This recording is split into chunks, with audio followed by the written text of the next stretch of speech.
Security breaches are in the news just about every day.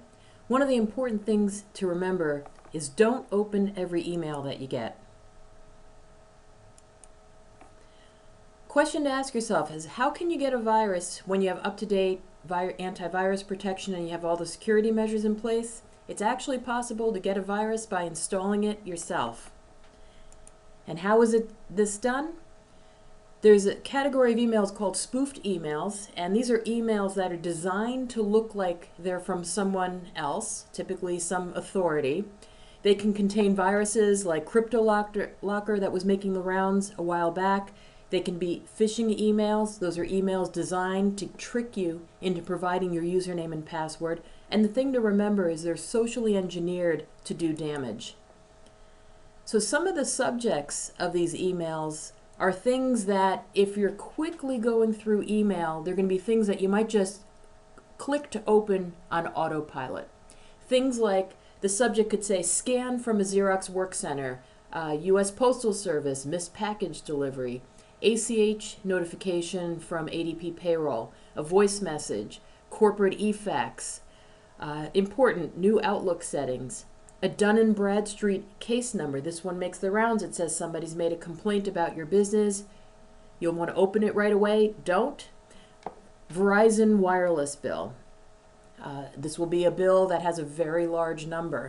And the list goes on and on. One of the worst viruses that went around is Cryptolocker, which would actually grab your files and encrypt them, basically making your data useless. That's a class of virus known as ransomware. What happens is that your data gets taken hostage.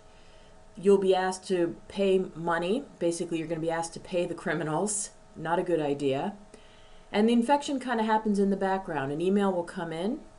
There's an executable attached to the email. Sometimes you can get viruses by what's known as a drive-by. You could just go to a website. But what happens is once the malware is on your system, it communicates with a remote server. Your files can get encrypted. There's a ransom request. That's one of the viruses out there making the rounds. This is an example of a phishing email. So again, you might get 100 emails in a day. You're quickly going through them. And this one says you need to do an email account upgrade. Sounds standard. It says your mailbox is almost full. Okay, better get right on that because, gee, if your mailbox fills up, you're not going to be able to get new mail. People emailing you are going to get bounced messages. And then it says to click to activate. It's actually trying to sign you up for some service, or it may be tricking you into providing your password information. Bottom line, don't do it. Here's an example of an email that contains a virus. And so you'll see how it's tricking you. It looks like it's from ADP payroll, but it's really not. It's sent to multiple recipients. Some of them have real email addresses, some of them don't. The subject line is kind of off. If you actually use that service, you'll note it's slightly different. The date doesn't match, the sent date doesn't match the date in the email. It says download from Dropbox. Okay, they would secure payroll service would never use Dropbox to store files. It's also then pointing to another service called Cubby, which is the Mozy competitor of Dropbox, so they don't even match. There's no corporate email signature. These are the kinds of things you need to look for.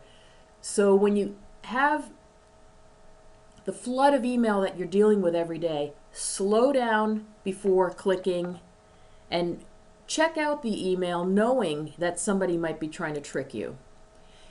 Thanks for joining us for this training. For more information, check out our blog, our Twitter page, Ekaru IT. We're on Facebook and also on YouTube. Thank you very much.